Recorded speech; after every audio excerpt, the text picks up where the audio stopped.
எங்களை நேசிக்கக்கூடிய அன்பு உறவுகள் எல்லோருக்கும் மறுபடியும் ஒரு வேண்டுகோள். நீங்கள் பார்க்கக்கூடிய இந்த காணொளிகளை சப்ஸ்கிரைப் செய்யுங்கள். தமிழர்களுக்காக, தமிழ் நெஞ்சங்களுக்காக ஒளிபரப்பாகும் இந்த சேனலை உங்களின் சேனலாக ஏற்று மறவாமல் சப்ஸ்கிரைப் செய்யுங்கள். அருந்தமிழர்களுக்கு வணக்கம். இன்றைய நிகழ்ச்சியில் தொடர் சர்ச்சையில் சிக்கும் கீர்த்தனா அவர்களை பற்றி பேசவானா நினச்சோம். ஆனால் அந்த சர்ச்சையை முற்றுப்புள்ளி வைக்கிற மாதிரி இல்லை. அவர்கள் அதை தொடரும் விதமாக இன்றைக்கி அதுக்கு ஒரு பதில் கூறியிருக்காங்க. அதை பற்றி நிச்சயமாக நம்ம பேசி தான் ஆகணும். சுப்ரீம் கோர்ட்டில் தனக்குத்தானே சூனியத்தை வைத்து கொண்ட திமுக பற்றியும் இன்றைய நிகழ்ச்சியில் அண்ணன் சுரேஷ் அவர்களிடம் பேச இருக்கிறோம். வாருங்கள் நிகழ்ச்சிக்கு போவோம்.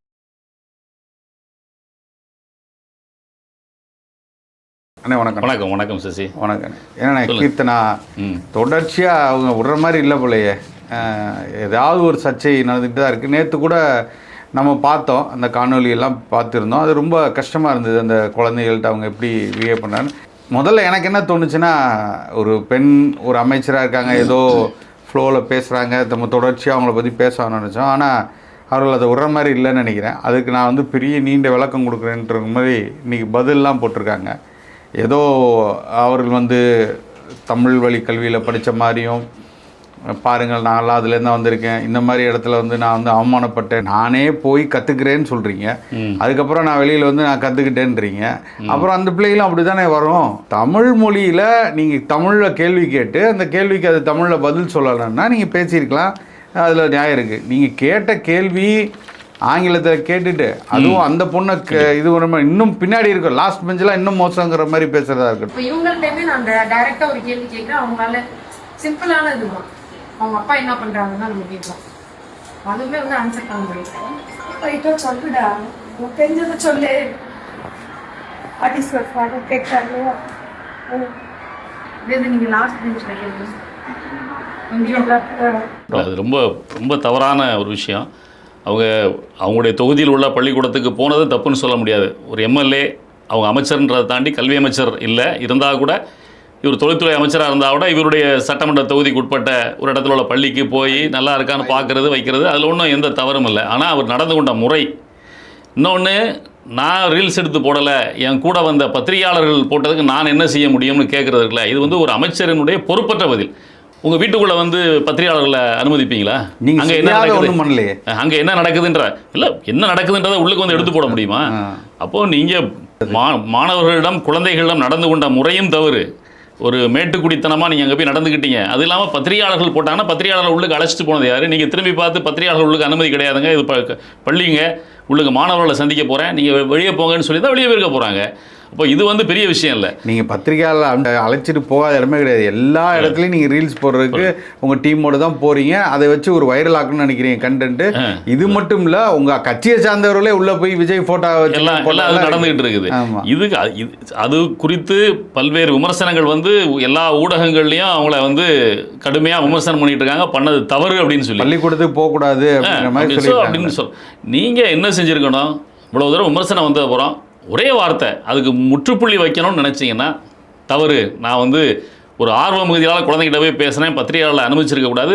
எனக்கு நான் வாத்தியாரோ இல்லை. இப்போது ஆசிரியர் பணிக்கு வர்றவங்க பிஎட் எதுக்காக படிக்கிறாங்க? அவங்க எம்எஸ்சி எம்ஃபில் பலது படித்தா பிஎட்னு படிக்கிறாங்கல்ல. எதுக்காக? எப்படி கல்வியை கற்றுக் கொடுக்கணும், குழந்தைகள் எப்படி டீல் பண்ணணுன்றது தான். அப்போ அதெல்லாம் நான் கற்றுக்கிட்டு வரல, அதனால் தவறு தான், நம்ம சரியாக நடந்துக்கிறேன்னு சொன்னால் ஒரே வார்த்தையில் முற்றுப்புள்ளி வச்ச மாதிரி ஆகிடும். ஆனால் அதுக்கு விளக்கம் கொடுத்து அவங்களுடைய ட்விட்டர் தளத்தில், எக்ஸ் தளத்தில் போட்டிருக்க பதிவு இருக்குது பாருங்கள். இது ஒரு பழமொழி சொல்லுவாங்கல்ல, புலி வருது எல்லாரும் என் மேலே படுத்துக்கோங்க அப்படின்னு சொல்லி, நான் கீழே படுத்துக்கிறேன், இல்லை என்ன ஒன்றும் செய்ய முடியாதுன்ற மாதிரி. ஆங்கிலத்திற்காக இணையத்தில் கூட்டமாக கேலி செய்கிறவர்கள் நாளை அதுபோல ஆங்கிலத்தில் தடுமாறும் ஒரு அரசு பள்ளி மாணவனையும் ஒரு தமிழ் வழி மாணவியையும் இதேபோல் அவமானப்படுத்த மாட்டார்கள் என்று யார் உறுதி தர முடியும்? இப்படின்னு ஒரு பெரிய ஒரு சிம்பத்தி ஃபேக்டர் கிரியேட் பண்ணுறாங்களே. எதுக்கு? நீ நடந்தது தப்பு, அதை முடிச்சுட்டு போயிட்டே இருங்க. அதை விட்டுட்டு இதையெல்லாம் சொல்ல வேண்டிய தேவை ஏதாவது இருக்குதா? என்னை கேலி செய்கின்ற அரசியல்வாதிகள், அவர்களை ஆதரிப்பவர்கள், அவர்கள் சொந்த குழந்தைகள் எத்தனை பேர் எந்த அரசு பள்ளியில், தமிழ் வழி பள்ளியில் படிக்கிறார்கள்? அதாவது நீங்கள் இன்றைக்கி தான் அரசியலுக்கு வந்திருக்கிறீங்க. இங்கே காலகாலமாக அரசியல் செய்கிறவர்கள் இருக்காங்க. உண்மையாட்டு மக்களுக்கு சேவை செய்யணும்னு அரசியலுக்கு வந்த பல பேர் இருக்கிறாங்க, பல அதிகாரிகள் இருக்கிறாங்க. நீங்கள் ஒன்றும் கிடையாது. நீங்கள் சமீபத்தில் நீங்கள் பத்திரிகையில் பல செய்திகள் வந்தது.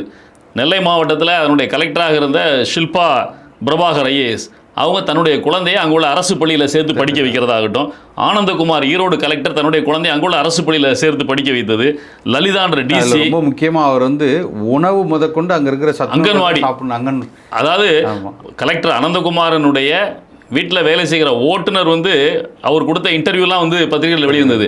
உணவை அம்மா தயார் பண்ணி கொடுத்தாங்கன்னா அதை எடுத்துகிட்டு போகிறத பார்த்துட்டனால எதுக்கு எல்லா பள்ளிங்களும் அங்கே பள்ளிக்கூடத்தில் தானே சாப்பிட்றாங்க, எதுக்கு நீ எடுத்துகிட்டு போகிற, வச்சுட்டு போ அப்படின்னு சொல்லிடுவார்னு. அப்போ இந்த மாதிரி பல பேர் படிக்கிறாங்க. இவங்கெல்லாம் யாரும் அதை விளம்பரத்துக்கு பயன்படுத்திக்கிட்டது இல்லை, விளம்பரத்துக்கு பயன்படுத்திக்கிட்டது இல்லை. இன்னும் சொல்ல போனால் எனக்கு தெரிந்து இன்றைக்கு மிகப்பெரிய பதவியில் இருக்கிறாங்க சென்னையில், தமிழ்நாட்டினுடைய உள்ளாட்சித்துறையினுடைய தமிழ்நாடு தேர்தல் ஆணையராக பணியில் இருக்கிறாங்க மூத்த IAS அதிகாரி ஜோதி நிர்மலா. 2 பசங்க அவங்களுக்கு, 2 பேருடைய திருமணமும் நடைபெற்றுச்சு. அந்த 2 பேருடைய திருமணமும் சென்னையில் உள்ள கார்ப்பரேஷன் கல்யாண மண்டபத்தில் நடந்தது. அது சமீபத்தில் நடந்த அவங்களுடைய மகளினுடைய திருமணத்திற்கு இப்போது கொஞ்ச நாளுக்கு முன்னாடி முதல்வராக இருந்த திரு ஸ்டாலின் அவர்கள் நேரடியாக அந்த மண்டபத்திலே வந்து கலந்துக்கிட்டார். எல்லா அமைச்சர்களும் கலந்துக்கிட்டாங்க. அது நானே கண்கூடா பார்த்தேன். அதே மாதிரி அவருடைய பையனுடைய திருமணத்துக்கு திருமணம் நடந்து தாலி கட்டும் போது அந்த மண்டபம் சின்ன மண்டபம் தான், அண்ணா நகரில் திருமங்கலத்தில் இருக்கிற கல்யாண மண்டபம். அந்த மணமேடையை சுற்றி வரிசையாக சேரை போட்டு சீஃப் செக்ரட்டரி உட்பட எல்லாரும் உட்கார்ந்துட்டு இருந்தாங்க முழுக்க. அந்த சமயத்தில் அவங்க வந்து பத்திரப்பதிவு துறையினுடைய செயலாளர், அரசு செயலாளராக இருந்தாங்க, IAS அதிகாரி. எல்லாரும் உட்கார்ந்துட்டு இருந்தாங்க. திருமணம் முடிஞ்சோன்னா சாப்பிட போனாங்க. நானும் அந்த திருமணத்துக்கு சென்றிருந்தேன். சாப்பிட்டுட்டு கை கழுவுறதுக்கு போகும்போது சீஃப் செக்ரட்டரி கிட்டத்தட்ட கர்ச்சீஃப் எடுத்து முகத்தை அப்படி மூடிக்கிட்டே தான் போய் உள்ளுக்கு போய் கை கழுவுனார். ஏன்னா கார்ப்பரேஷன் திருமண மண்டபத்தில் கை கழுவுற இடம் வந்து பெரிய அளவில் சுத்தம் இருக்காது, பல பேர் பயன்படுத்துகிற இடம்ல. அந்த மாதிரி ஒரு அதிகாரி இவங்களாம் யாரும் விளம்பரத்துக்காக பண்ணல, அது வெளியே யாருக்குமே தெரியாது. அதனால் இந்த அமைச்சர் வந்து ஏதோ தான் மட்டும்தான் அரசு பள்ளியில் படித்த மாதிரியும் தான் மட்டும் சரியாக இருக்கிற மாதிரியும் இப்படி பேசுறது இருக்குல்ல, இதான் முதல்ல அவங்க நிறுத்திக்கணும். நாம் தமிழர் கட்சியிலேயே கார்த்திகா அப்படின்ற கண்டிப்பா அவங்க கார்த்திகாவும் அவங்களுடைய கணவரும் கிட்டத்தட்ட 7-8 ஆண்டுகள் ஜெர்மனில் வந்து IT நிறுவனத்தில் வேலை செஞ்சுக்கிட்டு இருந்தவங்க. அவங்க குழந்தை பிறந்ததும் ஜெர்மனில், அங்கேயே உள்ள பள்ளிக்கூடத்தில் அந்த குழந்தை படிச்சுக்கிட்டு இருந்தது. அப்புறம் அவங்க வேலை செஞ்சுக்கிட்டு இருக்கும்போது தமிழ்நாட்டில் சீமான் அப்படின்ற, நான் இப்போ நாம் தமிழர் கட்சியோட தலைமை ஒருங்கிணைப்பாளராக இருக்கக்கூடிய சீமான் அவர்கள் அரசியல் ஆரம்பித்த உடனே தமிழருக்கான அரசியல்னு தெரிஞ்சோன்னா இது அது மேலே ஆர்வம் கொண்டு அவங்க அங்கேருந்து பணிமாறுதலை பெற்று இப்போ கோயம்புத்தூரில் வந்து இருந்து அந்த பணியை செஞ்சுக்கிட்டு அவங்களுடைய வேட்பாளராகவும் போட்டிட்டு இருக்காங்க. அது இல்லாமல் அவங்களுடைய குழந்தைய கோயம்புத்தூரில் உள்ள கார்ப்பரேஷன் பள்ளிக்கூடத்தெல்லாம் படிக்க வைக்கிறாங்க. ஸோ அரசியல்வாதிகள் அதெல்லாம் செய்ய தான் செய்கிறாங்க. நீங்கள் இதையெல்லாம் விட்டுட்டு நான் தான் எல்லாம் சரியாக இருக்கிறேன் அப்படின்னு சொல்கிறது இருக்குல்ல, இது வந்து அயோக்கியத்தனத்தினுடைய உச்சம். நாம் தமிழர் கட்சியோட தலைமை ஒருங்கிணைப்பாளர் சீமான் அவர்கள் தெளிவாக கேள்வி கேட்டிருக்கிறார். நீங்கள் பள்ளிக்கூடத்தெல்லாம் விசிட்டுக்கு போகிறீங்களே, இங்கே சென்னையில் அமோனியம் கேஸ் லீக் ஆச்சு, திருவள்ளூர் பக்கத்தில் உங்களுடைய துறை சார்ந்த ஒரு நிறுவனம், ஒரு பெரிய இண்டஸ்ட்ரி, அங்கே வந்து நடந்து கிட்டத்தட்ட 18-19 பேர் நேற்று வரைக்கும் அவங்க இறந்து போயிருக்கிறாங்க. அந்த நிறுவனத்தில் நீங்கள் போய் இது வரைக்கும் ஆய்வு நடத்தியிருக்கீங்களா? ஏதோ ஒரு நடவடிக்கை எடுக்கிறேன், ஆய்வு நடத்தி அந்த இதை பற்றி பேசவே இல்லையே. அப்போது நீங்கள் வந்து அதிலெல்லாம் நீ மௌனம் சாதிக்கிறவங்க, உங்களுடைய விளம்பர மோகத்துக்கு இது ஒரு அளவே இல்லையா? கடைசி பெஞ்சில் உள்ளவங்கன்னா மோசமாக இருப்பாங்கன்னு ஏதாவது இருக்குதா? இன்னைக்கு பெரும்பாலான பெரிய பெரிய இண்டஸ்ட்ரியலிஸ்ட் ஆகட்டும், பெரிய அதிகாரிகளாகட்டும், நீங்கள் எல்லாரையும் இன்டர்வியூ எடுத்து பாருங்க, கடைசி பெஞ்சில் உட்காந்துருக்கோம் போல்டாக இருப்பான். நீங்கள் அதாவது புத்தக நாலேஜ் மட்டும், புத்தக அறிவு மட்டும் இல்லாமல் பரந்த அறிவு படைத்தவனாக இருப்பான் பேக் பெஞ்சில் உட்காந்துருக்கிறவன். அந்த வகுப்பறையவே லீட் பண்ணுறவனே பேக் பெஞ்சராக தான் இருப்பான். இல்லை, அது ஒரு அமைச்சராக நீங்கள் சொல்லும்போது அது குழந்தைகளுக்கு பெரிய மனவலியை தரும்ல. இல்லை, நான் என்ன சொல்கிறேன், நீங்கள் பேக் பெஞ்சர்ஸ்ட்டை கேளுங்க, அவங்க சொல்லிடுவாங்களா அப்படின்னு நீங்கள் ஒரு கேள்வி அங்கே கேட்குறீங்களே. பள்ளிக்கூடத்தில் கேரளாவில் பேக் பெஞ்சர்ஸ்ன்றே இருக்கக்கூடாதுன்றதுக்காக அந்த சீட்டிங் அரேஞ்ச்மெண்ட்டே அவங்கள பள்ளிக்கூடங்களில் மாற்றிருக்காங்க, ரவுண்ட் சர்க்கிளில் கொண்டு வந்துருக்காங்க. அந்த எண்ணம் ஏற்பட்டு விடக்கூடாது அப்படின்றதுக்காக அதெல்லாம் செய்ய வேண்டியது யாரு? நீங்கள் தான் செய்யணும். அரசு உங்கள் கையில் தான் இருக்குது. உங்கள் கட்சியை சார்ந்தவர் தானே கல்வித்துறை அமைச்சராக இருக்கிறாரு, அவர்கிட்ட சொல்லுங்கள், ரகசியமாக அவர்கிட்ட சொல்லுங்கள். பேக் பெஞ்சஸ்ன்ற ஒரு இது கான்செப்ட் இருக்குது, படிக்காத மாணவர்கள் பின்னாடி போய் உட்கார்ந்துருவாங்கன்ற ஒரு தோற்றம் உருவாக்கப்படுகிறது, அது தவறு. அதனால் அப்படி ஒரு எண்ணம் ஏற்பட்டு விடக்கூடாதுன்றக்காக நம்முடைய சீட்டிங் அரேஞ்ச்மெண்ட்ஸை பள்ளிக்கூடத்தில் மாற்றுவோம்னு சொல்லுங்கள். அதை நீங்கள் செஞ்சு நடைமுறைப்படுத்துங்க. அதை விட்டுட்டு நீங்கள் வந்து பள்ளிக்கூடத்தில் வந்து உட்காந்துக்கிட்டு ஆங்கில what is your father, who is your ஃபாதர்னா பல பேருக்கு நம்மலாம் படிக்கும்போது எனக்குலாம் தெரியவே தெரியாதுங்க. கன்ஃபியூஸ் ஆவாங்க. ஒரு அந்த குழந்தைய தன் மனநிலை அப்பாவின் வேலையை சொல்லுவதும் போது அது எவ்வளோ கஷ்டப்பட்டுருக்கோ, அது மற்றவங்களுக்கு ஏதாவது சங்கடம். பல பேர் அதை கேள்வி கேட்டாங்க. அரசு பள்ளியில் ஒரு கார்ப்பரேஷன் பள்ளிக்கூடத்தில் யார் வந்து படிப்பாங்க? கஷ்டப்பட்டவங்க, வெளியே தனியார் பள்ளிக்கூடத்தில் பணம் கட்டி படிக்க முடியாத அளவுக்கு வசதி குறைந்தவர்கள் தான் நாங்கள் வந்து படிக்கிறாங்க. அப்போ அவர் தகப்பனார் என்ன வேலை செய்வார், அதை நீ கேட்க வேண்டிய தேவை என்ன இருக்குது? கூலி தன்னுடைய தகப்பனார் அப்படின்னு சொல்கிறதுல எந்த இழிவும் இல்லை. ஒன்றை மாதிரி தப்பாக செய்யாமல் ஒரு நல்ல கூலி வேலையை செஞ்சால் அது குழந்தைய படிக்க வைக்கிறார்ல, ஷோ பண்ணிட்டு அலையாமல். இது மிக கொடூரமான ஒரு சமாச்சாரம் அந்த அம்மா பண்ணது. தயவு செய்து அவங்க வந்து தங்களுடைய இந்த மாதிரி ஆய்வுக்கு போய் திரும்ப திரும்ப, அதாவது வடிவேல் ஒரு காமெடி வரும்ல, ஏமா நீங்கள் அவ்வளோ தூரம் அடிக்கிற வரைக்கும் சும்மா தான் இருந்தீங்களா அப்படின்னு ஒரு காமெடி கேட்டோன்னே, இல்லை அவன் என்னை அடிக்கும்போது எவ்வளவு அடித்தாலும் தாங்குறான்டா, இவன் ரொம்ப நல்லவன் அப்படின்னு சொல்லிட்டான் அப்படின்னு சொல்லி காமெடி சொல்லுவாங்கல்ல, அது மாதிரி இந்த அம்மா தன்னை எவ்வளோ தூரம் அடித்தாலும் பரவாயில்ல, அந்த அடியை வாங்கிட்டு நம்ம பிரபலமாகிறோம்ல, அது போதும்னு நினைக்கிற ஒரு மோசமான மனநிலை கொண்டவங்களா இருக்கிறாங்க. இது வந்து ஒரு வெட்கக்கேடான விஷயம். அதனால் தயவு செய்து நம்ம வந்து அருந்தமிழ் மூலமாக என்ன கோரிக்கை வைக்கிறோம்னா, இந்த மாதிரி ரீல்ஸ் போடுறத முதல்வர் விஜய் இருக்கிறார்ல, அவரே பேருந்தை இயக்க போகும்போது அவரே ரீல்ஸ் எடுத்து ரீல்ஸ் போடுற ஆளா இருக்கிறாரு. அவர்கிட்ட என்ன கோரிக்கை வைக்கிறதுன்றது நமக்கு தெரிய மாட்டேங்கிறாரு. பேண்ட் சைடுல இங்க கீழே ஒரு கிளாஸ் மாட்டிக்கிறாரு, பாத்தீங்களா இல்லையா? நேத்து கூட பார்க்கல பேருந்து வழித்தடத்தில் விடுறதுக்கு 300 பேருந்து சென்னையில் கொண்டு எடுத்துட்டு பேருந்துல சுத்தி பார்க்க போறேன்னு அதையும் ரீல்ஸ் எடுத்து போட்டு விட்ட நபர்கிட்ட நம்ம என்ன கேட்கறதுனே தெரியல. இருந்தாலும் நமக்கு அவர் தான் முதல்வர், நம்ம அவர்கிட்ட தான் கோரிக்கை வைக்க வேண்டிய தேவை ஏற்படுகிறது. அதனால தயவு செய்து இந்த மாதிரி ரீல்ஸ் போடுறதை நிறுத்திட்டு ஒழுங்கா வேலை பார்க்க சொல்லுங்க. ரொம்ப மோசமாக இருக்கிறது. இல்லை இதில் ஒரு முக்கியமான இன்னொரு விஷயம்னா, நம்ம ஜப்பானில் ஒருத்தர் இல்லை அது எதுக்காக நம்ம 2 பேரும் பேசிகிட்டு இருக்கும்போது அந்த விஷயத்தை எதுக்காக சொல்ல வந்தேன்னு சொன்னால், நீங்கள் வந்து ஆங்கிலத்தில் கேள்வி கேட்டுட்டு ஆங்கிலம் தெரியலன்ற ஒரு துணியில் அவங்க பேசுகிறாங்களா, அதாவது அரசு பள்ளியில் படிக்கிறவங்க ஆங்கிலத்தில் போரா இருக்காங்க, உங்களோட சிஸ்டம் மோசமாக இருக்குது, அதை சொல்ல வந்தேன்றதே இதிலே சொல்கிறாங்க. நான் என்ன சொல்கிறேன், எம்ஜிஆர் வந்து மருத்துவமனையில் இருக்கும்போது அவருக்கு சர்ஜரி பண்ணுறதுக்காக ஜப்பானில் வந்து டாக்டர் கான் அப்படின்னு சொல்லி ஒருத்தர் வந்தார். எல்லாருக்கும் தெரிஞ்சிருக்கும், நம்ம வயதோத்தவர்கள் எல்லாருக்கும் தெரிஞ்சிருக்கும். இப்போ ரீல்ஸ் போடுறவங்க இருக்காங்களா, ரீல்ஸ் ஆட்சியில் உள்ளவங்க, அவங்க தெரிஞ்சுக்கணுன்றதுக்காக சொல்ல வேண்டிய தேவை இருக்குது. ஜப்பானில் இருந்து வேற எம்ஜிஆருக்கு வந்து அறுவை சிகிச்சை பண்ணுறதுக்காக அப்போலோவுக்கு வந்தார். அங்கேருந்து இந்தியாவில் அந்த மாதிரி சர்ஜன் இல்லை அப்படின்றதுக்காக தான் அங்கேருந்து வர வச்சாங்க. அவர் வரும்போதே கூட இன்னொரு மருத்துவரை கூட அழைச்சிட்டு வந்தார், சர்ஜரி பண்ணுறதுக்கு இல்லை, மொழி மாற்றி பேசுவதற்காக. அவருக்கு ஆங்கிலம் தெரியாது. ஜப்பானில் உள்ள மருத்துவர்களுக்கு யாருக்கும் ஆங்கிலம் தெரியாது. எனக்கு தெரிந்து என்னுடைய நண்பர் ஒருவர் இருக்கிறார், சாமுவேல் அப்படின்னு சொல்லி, திருச்செந்தூர் பக்கத்தில் உள்ள குறும்பூர் கிராமத்தில் உள்ளவர், ஒரு ஒடுக்கப்பட்ட சமூகத்திலிருந்து வந்த சகோதரர், ரொம்ப வேண்டியவர். அவர் இங்கே எம்பிபிஎஸ் திருநெல்வேலி மருத்துவக் கல்லூரியில் பயின்றார். மேல் படிப்புக்காக ஜப்பான் சென்றார். அங்கே உள்ள ஒரு மருத்துவருடைய நட்பு ஏற்பட்டு அவர் அழைத்ததன் பேரில் அங்கே போய் சென்றார். ஜப்பான் மொழி படித்த பின்னர் அங்கே மேல் படிப்பு படிச்சிட்டாரு. இப்போ அவர் மாதத்திற்கு 4 முறை சென்னைக்கும் இந்தியாவுக்கும் வந்து போகிறாரு. ஜப்பான் டாக்டர்களோட எதுக்காக வராரு? மருத்துவம் பார்ப்பதுக்கு இல்லை. அங்கே உள்ள டாக்டர்கள் இங்கே வருகின்ற பொழுது அவர்களுக்கு மொழிபெயர்ப்பாளராக வந்து போய் பல கோடிகள் சம்பாதிச்சுட்டு இருக்கிறாரு. அப்போ நீங்கள் வந்து மொழின்றது, அதான் அண்ணன் சீமானவர்கள் அறிக்கை கொடுத்தாரு, மொழி என்பது அறிவல்ல, அது ஒரு மொழி அப்படின்றத புரிஞ்சுக்கோங்க. ஆங்கிலம்ன்றது அறிவல்ல, அது ஒரு மொழி அப்படின்றத, அந்த அறிவு கூட இல்லாமல் இருக்கிறாங்க அப்படின்னு நினைக்கின்ற பொழுது ரொம்ப உண்மையிலே மனசு கஷ்டமாக இருக்குது. அதனால் தயவு செய்து அந்த அம்மா இதோட இந்த ரீல்ஸ் போடுறதை விட்டுட்டு இனிமேலாவது ஒழுங்காக தொழிலை பாருங்க, இண்டஸ்ட்ரியலை தமிழ்நாட்டில் வளர்க்கறதுக்கு என்னென்ன வாய்ப்புகள் இருக்குன்றத பாருங்க. உங்களை யாரும் எங்களுக்கு வந்து உங்களை வந்து கேலி பண்ணணுமோ இல்லை கிண்டல் செய்யணுமோ உங்களை அவமானப்படுத்தணுமோன்னு எங்களுக்கு எந்த நோக்கமும் கிடையாது. நீங்கள் செய்கின்ற செயல்கள் அந்த மாதிரி ஒரு இன்னைக்கு செயலாக போகுது. நீங்க ஆங்கிலம் தப்பா பேசுறதே இன்னைக்கு எடுத்து போடுறாங்க, போட்டோன்னு தான் அதை பற்றி போட்டோன்னா அதை பற்றி இதில் பேசுறீங்கல்ல, பேசுறீங்க. உங்களை எப்போ அதை மாதிரி கொச்சையாக பேச ஆரம்பிச்சாங்க? நீங்கள் பேசுகிற ஆங்கிலமே தவறுன்றதை சுட்டி காட்டி என்னைக்கு பேச ஆரம்பிச்சாங்க? நேற்று நீங்கள் அந்த வேலையை செஞ்சதுக்கப்புறம் தான். அதுக்கு முன்னாடி வரைக்கும் நீங்கள் பேசின மொழியை பற்றி நீங்கள் ஆங்கிலம் தவறாக பேசுகிறீங்கன்னு உங்களை யாராவது கிரிட்டிசைஸ் பண்ணியிருக்காங்களா? யாராவது பேசியிருக்காங்களா? பல தவறுகள் இருந்தாலும் யாரும் பேசுறதில்ல. நீங்கள் ரீல்ஸ் போடுற மோகத்தை பற்றியும் நீங்கள் உங்களுடைய ஆட்டிடியூட் பற்றியும் தான் பேசியிருக்காங்களே தவிர உங்களுடைய மொழி அறிவு பற்றி யாரும் பேசவே இல்லை. நீங்கள் நேற்று அந்த பள்ளிக்கூடத்தில் போய் அந்த குழந்தைங்கிட்ட நடந்துக்கிட்ட முறையினால ஆங்கிலம் தான் ஏதோ அறிவு அப்படின்னு நீங்கள் ஒரு மேட்டிமைத்தனத்தோட அந்த குழந்தைங்களை அப்ரோச் பண்ணதனுடைய விளைவை சுட்டி காட்டணுன்றதுக்காக தான் நீங்கள் பேசுகிற ஆங்கிலமே தவறாக இருக்குது அப்படின்றத சுட்டி காட்டி பேசுகிறாங்க. அதை நீங்கள் வந்து ஒரு ட்வீட்டாக போட்டுக்கிட்டு என்னை கிண்டல் பண்ணுறாங்கன்னு சொல்லி அதில் அனுதாபம் தேடுறதுன்றது அசிங்கமானது. அதை நீங்கள் தயவுசெய்து புரிஞ்சுக்கணும் அப்படின்னு என்னுடைய கோரிக்கையாக அவங்களுக்கும் வைக்கிறோம், முதல்வருக்கு வைக்கிற மாதிரி அவங்களுக்கும் கோரிக்கையாக வைக்கிறோம். அடுத்து நம்ம முக்கியமான சமாச்சாரம், இவங்கன்னா அது இங்கே அசிங்கப்படுறாங்க, ஒருத்தர் இங்கேருந்து டெல்லி போய் அசிங்கப்பட்டு வந்திருக்காங்க. என்ன ஆச்சுன்னு எனக்கு தெரியல. ஒரு காலத்தில் திமுக வந்து அம்மையார் ஜெயலலிதா அவர்களையே கடுமையாக எதிர்த்து வழக்கெல்லாம் போட்டு வெற்றி தண்டனையை வாங்கி கொடுத்துருக்காங்க.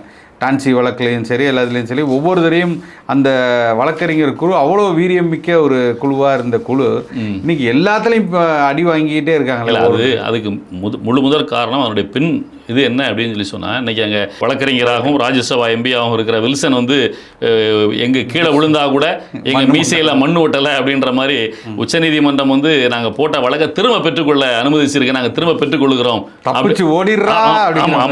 அப்படின்னு சொல்லி சொன்னாங்க.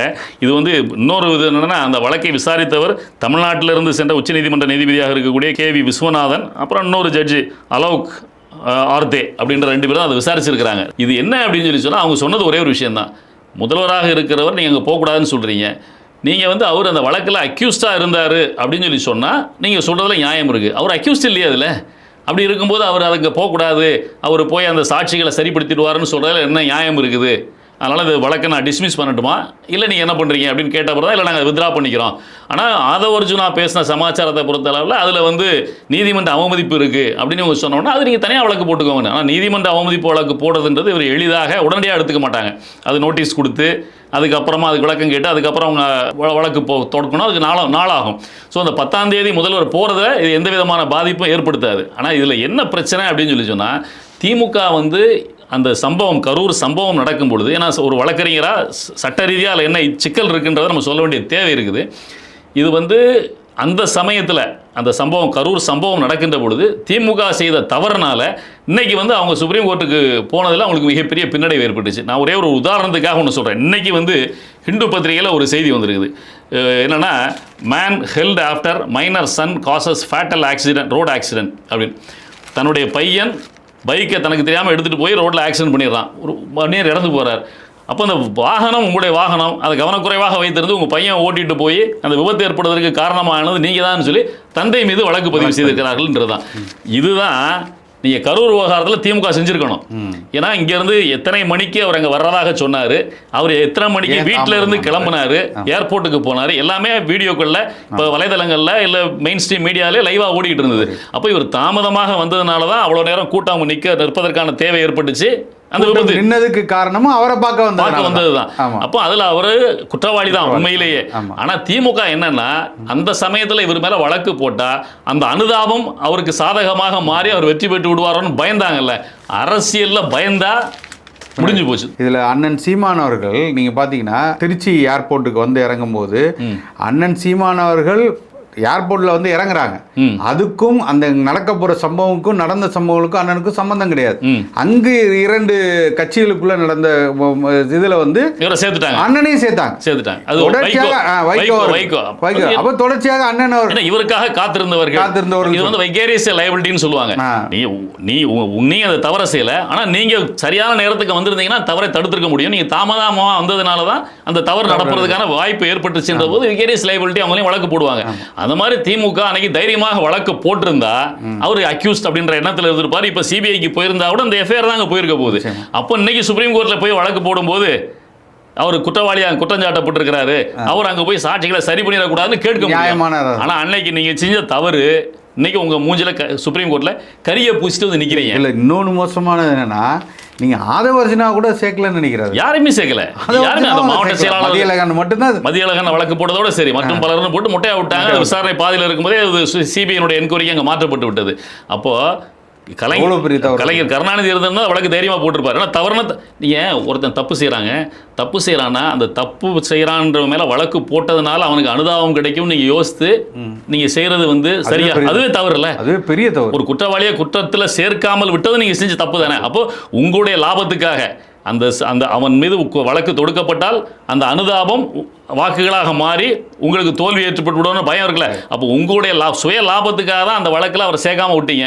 இன்னைக்கு அதை நீங்கள் செஞ்ச தவறு உங்களுக்கு சுப்ரீம் கோர்ட்டில் பதிலாக மாறி வந்து நிற்கிது. இதுதான் இதில் நடந்த சமாச்சாரம். அதனால் இதுக்கு அப்புறம் அவங்க போய் அதில் வந்து கண்டெம்ட் ஆஃப் கோர்ட் பெட்டிஷன் போட்டு அதை கொண்டு வழக்கு விசாரணைக்கு கொண்டு வந்து ஆதவ அர்ஜுனாவில் நடவடிக்கை எடுக்கிறது, இதெல்லாம் வந்து கூரை ஏறி கோழி பிடிக்க முடியாதவன் ஏதோ சொல்லுவாங்கள்ல, வானம் ஏறி வைகுண்டம் போகிற மாதிரி திமுகவால் நடக்காத காரியம். ஆக இந்த வழக்கை பொறுத்தவரை முதல் சுற்றுல தாவேகாவுக்கு வெற்றி கிடைச்சிருக்கு, திமுக சர்க்கிளை சந்திச்சிருக்கு அப்படின்றது தான் இது அடுத்து என்ன நடக்குது அப்படின்றது அடுத்து. அது இல்லாமல் அண்ணா திமுகவில் பரபரப்பாக பல விஷயங்கள் ஓடிக்கிட்டு இருக்குது. சசிகலாவையும் டிடிவி தினகரனையும் சேர்க்க வேண்டும்னு 2 நாட்களாக நடக்கின்ற மாவட்ட பொறுப்பாளர்கள் கூட்டத்தில் வரிசையாக மாவட்ட பொறுப்பாளர்கள் சொல்கிறாங்க. யாருமே இல்லாத கூட்டத்துக்கு எங்கடா எதுக்குடா இப்படி அப்படிங்கிற மாதிரி எல்லாம் ஆளே இல்லைடா. இவருடைய பொசிஷன் பழனிசாமியினுடைய நிலைமை அந்த நிலைமைக்கு வந்திருக்கு. முன்னாடி அவங்கள பற்றி பேசாதீங்கன்னு சொல்றாரு, பேசுனா அவர் இன்னொரு கட்சியினுடைய பொதுச் செயலாளர் ஆச்சு, அவர் எப்படி வருவார், எப்படி கூட முடியும் அப்படின்னு கேட்குற நிலைமைக்கு இவர் வந்திருக்கிறாருன்ற பொழுது ஏதோ கொஞ்சமாவது அதிமுக கண்ணை முழிக்க ஆரம்பிச்சிருக்குது அப்படின்னு சொல்லி நம்ம எடுத்துக்கலாம். போக போக என்ன நடக்குது. ஆனால் இன்னொருத்தர் திமுகலேருந்து தாவேகாக்கு போகிற மாதிரி செய்தி வந்து தாவேகாக்கு தான் போகிறாரா இல்லை அது ஐயா ஓபிஎஸ்ன்னு சொல்கிறாங்க. ஓபிஎஸ் போகிறாரா இல்லையோ, அவருடைய மகன் போகிறார் அப்படின்றது நமக்கு முன்னாலே கிடைத்த தகவலும் பேசியிருக்கிறோம். அது வாய்ப்பு அதிகமாக இருக்கிறது அப்படின்னு தான் சொல்கிறாங்க. அதை திமுக தக்க வைப்பதற்கு போராடுகிறது, உடனடியாக அவருக்கு ஏதாவது பொறுப்பு கொடுப்பாங்க அப்படின்னு எதிர்பார்க்குறோம். பட் இருந்தால் கூட நம்ம நேற்று பேசின மாதிரி தான், அண்ணா திமுகவில் இருந்து திமுகவில் போய் தஞ்சமடைந்து திமுகவில் கோல வச்சுக்கிட்டு இருக்கவங்க எல்லாரையும் வரிசையாக தாவேக்கா அடிக்குது. கொஞ்சம் பேர் சிறைக்கு போகிறாங்க, கொஞ்சம் பேர் தாவேக்கா பனையூர் போகிறாங்க. ஸோ சிறையும் ஒன்று தான், பனையூரும் ஒன்று தான். அதை என்னைக்கு புரிஞ்சிக்க போகிறாங்கன்னு தெரியல. பார்ப்போம், அடுத்த நிகழ்ச்சியில் சந்திப்போம். நன்றி. நன்றி.